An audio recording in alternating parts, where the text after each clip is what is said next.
The woman who found her worth. I stand by the window of my childhood bedroom, my fingers brushing against the smooth silk of a wedding dress that doesn't feel like mine. Outside, the Martin Estate vineyards shimmer in the afternoon sun. Acres of grapes that once symbolized dreams, now caging me in golden bars. Today should be the happiest day of my life. I should be glowing. But the only thing I feel is dread. Ethan Martin, the man I'm supposed to marry, is everything my parents ever wanted for me. Wealthy, charming, influential. He also happens to be my father's business partner, twice my age, and the one person who's ever made me feel invisible. As I stare out the window, a memory hits me. Daniel, the boy who once believed in me when no one else did. He was the one who told me I could be more than just someone's accessory. But I left him, or maybe I let him go, because I was too afraid to be poor, too afraid to be free. My mother knocks softly, her smile too polished to be sincere. Smile, darling. This is your day. I want to tell her this isn't my day, it's theirs. Their dream, their deal. But I stay silent, as I've always done. When the doors to the ceremony open, every eye turns to me. I walk down the aisle, heartbeat echoing louder than the orchestra. Ethan's smirk greets me at the altar, confident, controlling, victorious. But then I see him, Daniel, standing in the back, his eyes full of shock, disappointment, and something else. Hope, maybe. Regret, definitely. In that instant, everything shifts. I see the girl I used to be, the dreamer, the believer, the one who wanted more than diamonds and empty praise. And I know what I have to do. When the officiant asks, "Do you take this man?" I finally find my voice. No gasps ripple through the crowd. My mother's hand flies to her chest. Ethan's jaw tightens, his smile faltering for the first time.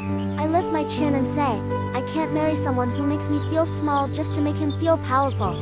The silence that follows is heavy, terrifying, and yet freeing. I turn and walk down the aisle, away from the man I was supposed to marry, away from the life that wasn't mine. Each step feels like a rebirth. Outside, the sun feels different. Brighter. Real. Daniel follows me, calling my name. "You did it," he says, breathless, disbelief in his eyes. I smile through tears. "I had to." He nods slowly. "So what now?" I take a deep breath and look out at the endless horizon. "No. I start over. On my own terms." 1 year later, I return to the same vineyard, not as a bride, but as a guest. The Martin Estate is hosting a charity event, and I'm there representing my own small but growing wine brand, Second Sunrise. Ethan is there too. His empire has cracks now. The confidence that once intimidated me looks hollow. When he spots me, I simply smile, not with revenge, but with peace. Daniel joins me, handing me a glass of my own wine. "You've come a long way," he says. "So have you," I reply softly. But I had to find myself first. For the first time, I realize I don't need anyone to complete me. I'm whole. I'm enough. And as the sun dips below the vines, I raise my glass to the girl I used to be and to the woman I finally became. The crowd claps politely as my name is announced. Carly Evans, founder of Second Sunrise Wines. I step onto the small stage, heart steady, voice calm. The vineyard lights twinkle like stars above me, and for a brief second, I remember the day I ran away from this place in my wedding dress, barefoot, terrified. Now I stand here strong, steady, and smiling. My father used to say, "I begin." That success comes from the right partnerships. But I learned that true success begins when you finally partner with yourself. The audience laughs softly. I glance toward the back of the crowd where Ethan once stood tall and unshakable. He's smaller now, quieter, humbled by his own mistakes. I don't hate him anymore. Pity is lighter to carry than bitterness. After my speech, I step down and breathe in the scent of oak barrels and blooming grapes. Daniel walks up beside me, hands in his pockets, that same gentle smirk tugging at his lips. "You were incredible up there," he says. "Thank you," I reply. It feels good to speak without shaking. He chuckles. "You've always had a voice, Carly. You just needed to believe people would listen." I look at him, this man who once held my heart, who still feels like home, though I no longer need him to feel whole. "So what about you?" I ask. "Still fixing old cars in that garage of yours?" He grins. "Upgraded to an auto shop. I call it the comeback garage. Guess we both started over." We share a laugh that feels easy, natural. The kind you only share with someone who's seen your worst and stayed anyway. Later that night, we walked through the vineyards, side by side. The moonlight paints silver lines across the rows of grapes. I never thought I'd come back here. I admit. Daniel looks at me. You didn't come back, you rose higher. His words sink deep into my heart. For years, I waited for someone else to save me. But in the end, I saved myself. As the night deepens, I take off my heels and walk barefoot through the soil, the same way I did the day I ran away, only this time, I'm not escaping. I'm home. 6 months later, my business is thriving. Second sunrise bottles line the shelves of small-town stores and local restaurants. People love the message behind it, a new start in every pore. I still visit my parents sometimes.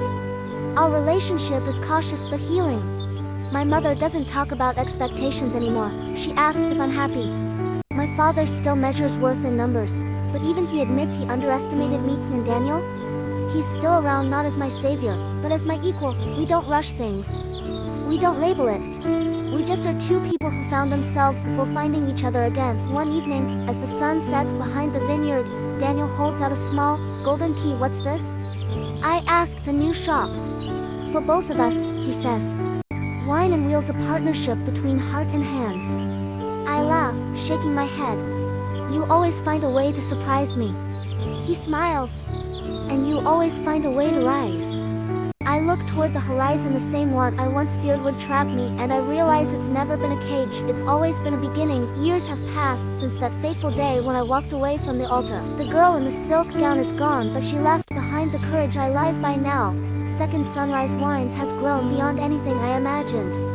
My bottles sit on shelves across the country, each one carrying a piece of my journey, my pain, my healing, my rebirth. People don't just buy the wine. They buy the message that no matter how dark the night, the sun always rises again. I live in a small cottage on the edge of the vineyard. The mornings are quiet. I wake up to birdsong and the scent of grapes ripening under the sun. There's peace here, not the kind that comes from perfection, but the kind that comes from freedom. Sometimes, I still think about Ethan. He remarried a young woman who reminds me of who I used to be.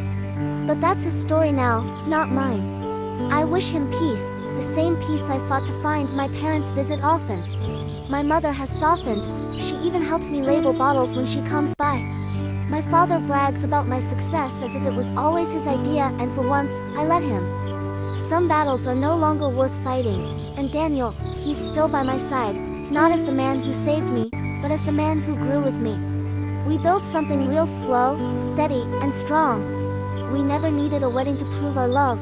Our life together is proof enough. One golden evening, we sit on the porch, glasses in hand, watching the sun dip behind the vines. He leans toward me and asks softly, "Do you ever miss the girl who ran away in her wedding dress?" I smile. "No," I whisper, "because she became me." We clink our glasses, the sound soft and certain, a toast to the past, to forgiveness, to the woman who chose herself first. The sky fades into hues of rose and amber, and I watch the last light of day touch the vines, the same vines that once trapped me, now symbols of everything I've overcome. The sun sets slowly, but it always rises again, and so do I.